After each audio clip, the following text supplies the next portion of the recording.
Hello, this is Cat's Diamond Painting. Welcome to my channel, or welcome back if you joined me here before. I am here to do the second unboxing from my purchases from Diamond Art Club last week, when there were a couple of paintings that I just could not resist. Last time I posted a video, I showed you Raised by Wolves, which was the purchase that I planned to make originally earlier on in the week when it came out, and I was like, I just have to buy that, particularly if it's limited edition, which it was. And then this one, they sneak peeked later in the week, and again, I was just really drawn to it. I watched a sneak peek unboxing of it, that really drew me in further. And again, this was also a limited edition, and I figured that I did not want to miss that, so I purchased both of them.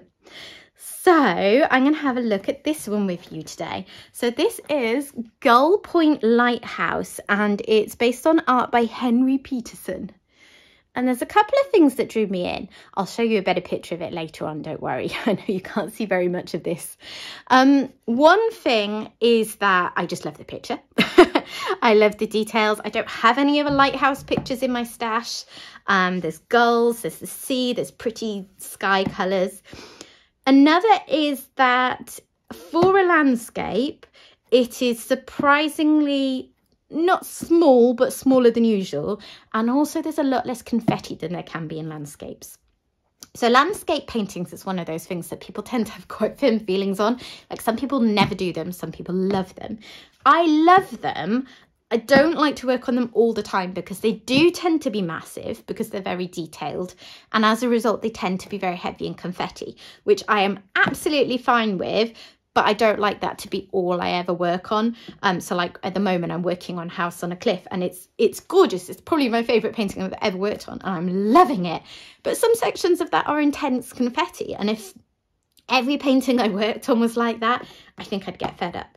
So this really intrigued me that it is a landscape. I get the beautiful scenic picture, but it's not as confetti heavy, and it's only 80 by 60 centimetres, which is a big painting, don't get me wrong, but a lot of landscapes that come out are like 98 by 70 centimetres, that kind of size. So this is, you know, it's in a different league. Right, let's get stuck in. So, this is, I'm not sure I mentioned already, but it's a square painting. You can tell because we have this square here. Apologies for any noises in the background. That was my cat just making a sort of giant leap onto his cat tree. He's not the most elegant of cats. Xander. He's now attacking the ceiling from the top of his cat tree. Yeah, he's a bit daft. But he's a big old cat. He's a British short hair, and they tend to be fairly large, and he's a cat who enjoys his food. We're trying to help him lose weight a bit at the moment. So he is over 6 kilograms of cat, and he is not as what's the word I'm looking for? Not as dainty as some cats can be when he jumps around. Okay. So I'm going to put my sticker on the side of my box. You can do whatever you like with these stickers. I just like to do this because I store them in my cupboard this way on. And we'll have a look what's in the toolkit.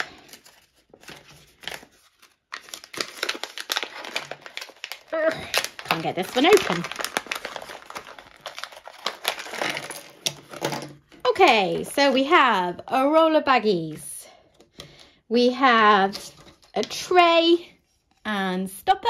Sometimes this comes loose in the bag and people aren't quite sure what it is. It's a stopper that fits in there like that.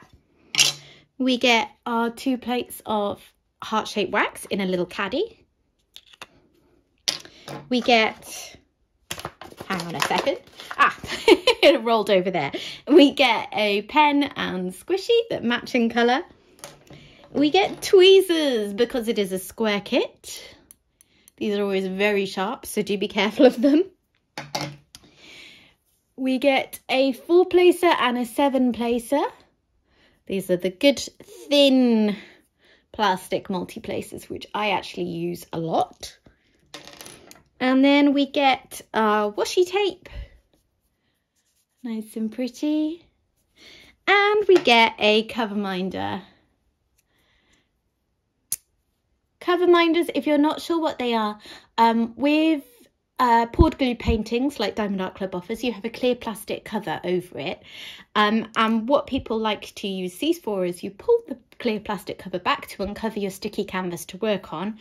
You pop the top part of your cover minder over the clear plastic cover and the magnet at the back of your painting, connect them through, and then it just holds that plastic cover out of the way for you.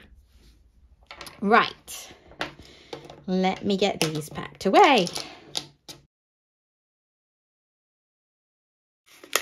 Okay,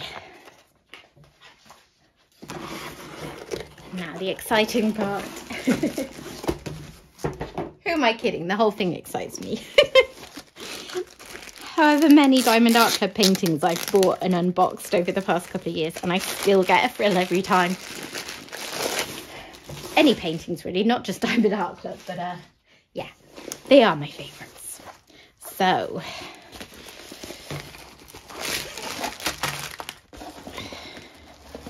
let's get all these bits out to have a look. Where's my sticker sheet gone? Okay. So we get the thank you for purchasing leaflet. This has tips and tricks and discount codes and links to social media groups, all sorts of things that are very helpful if this is your first purchase from Diamond Art Club, and in particular if it's your first ever diamond painting. So you get that in any painting that you buy from them.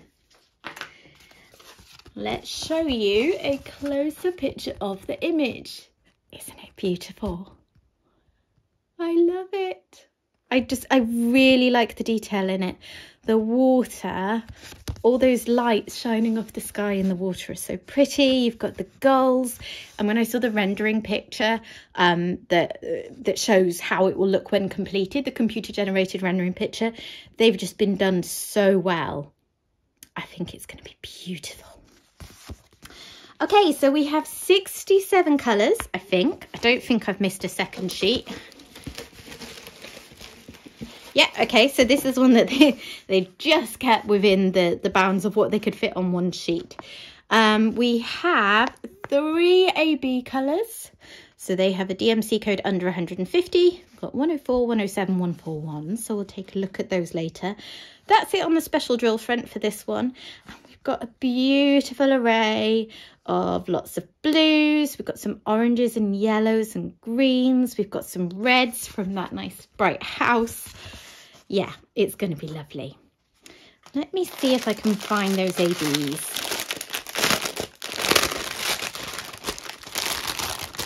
Wow. So many beautiful drills. So, this gives you a bit of an idea of the colour palette. Just to show you the kind of colours we're going to be working with here. And let me see what I can find. So I see one AB here. Ooh, that's different. I've not had that one before. Look at that nice peach AB. That's really pretty. And then, what else have we got?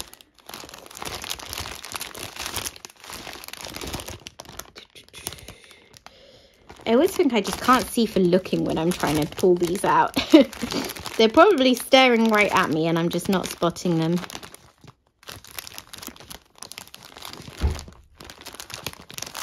Again, the thud was the cat. He thinks it's dinner time.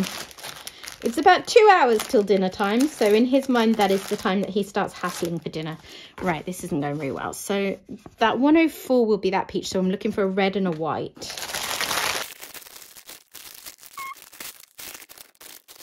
I'm not having much joy finding those, so I reckon there maybe isn't that many of them.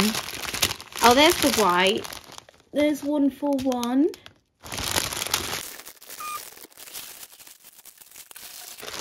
And there, tucked in the middle in this quite small patch, is the red AB. Very bright red AB. That's very pretty.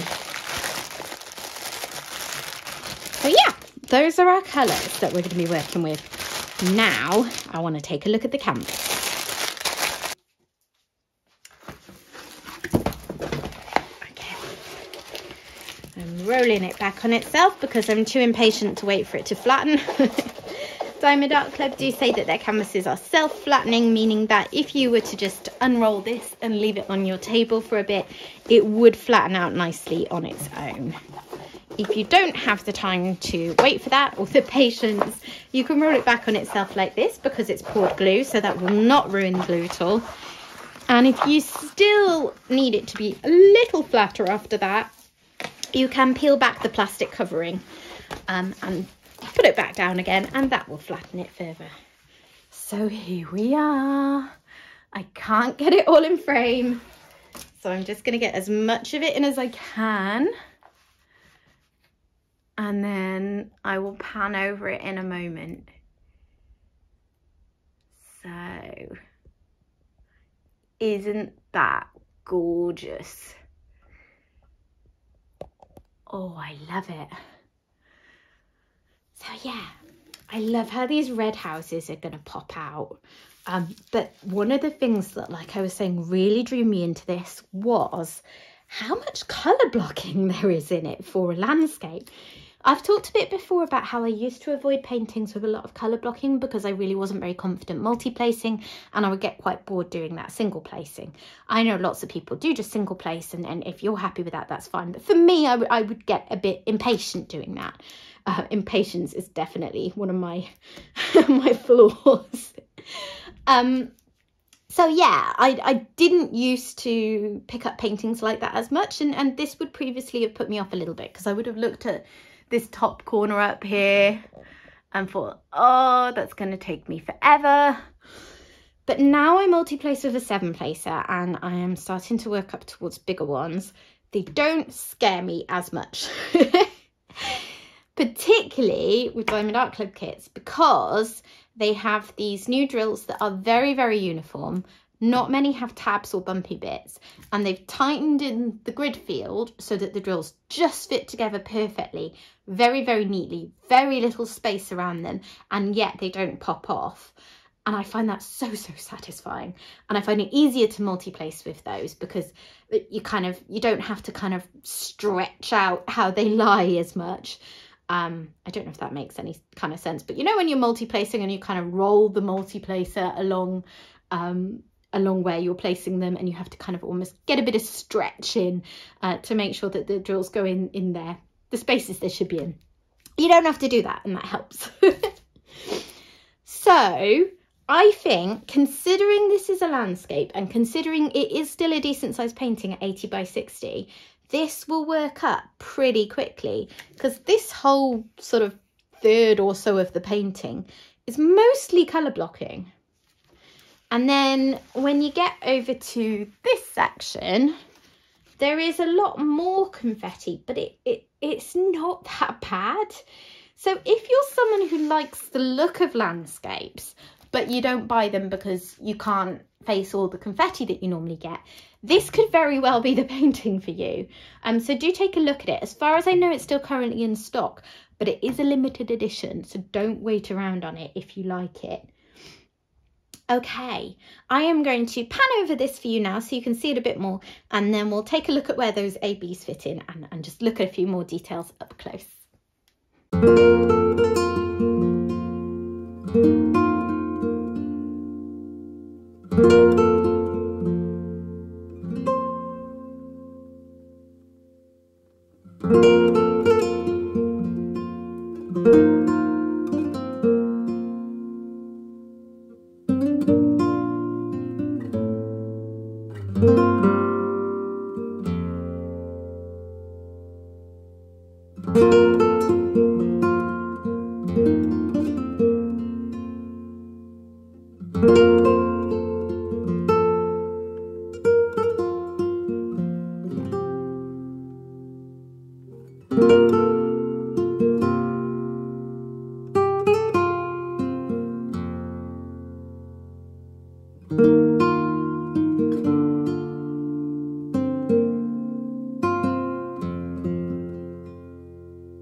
isn't it stunning?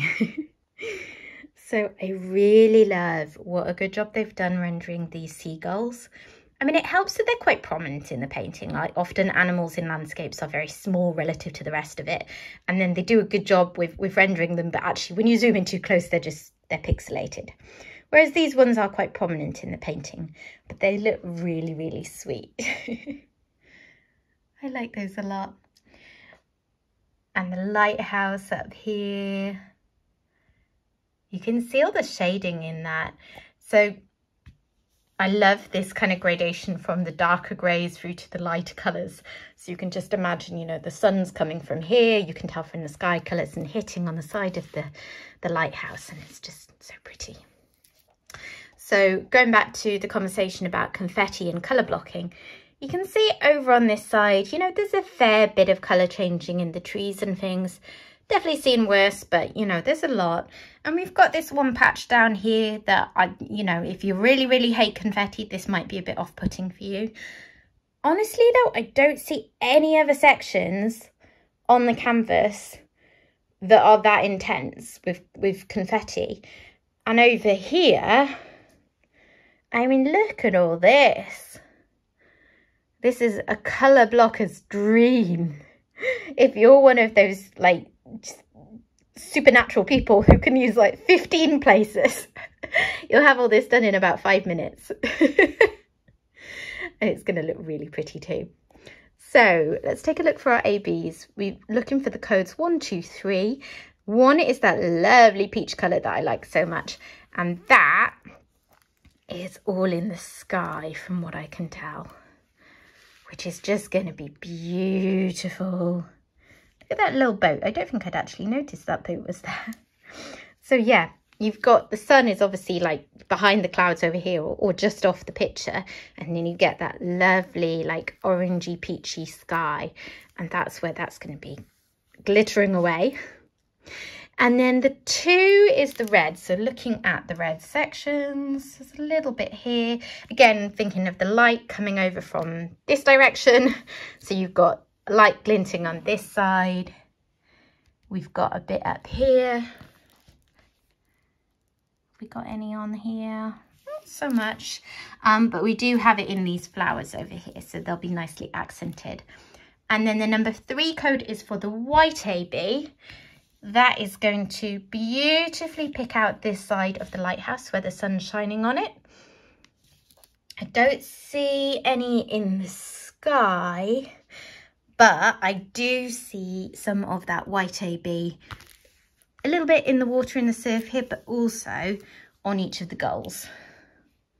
Just little accents where the light hits them. And that's really pretty, I think. Oh, and down in these shells.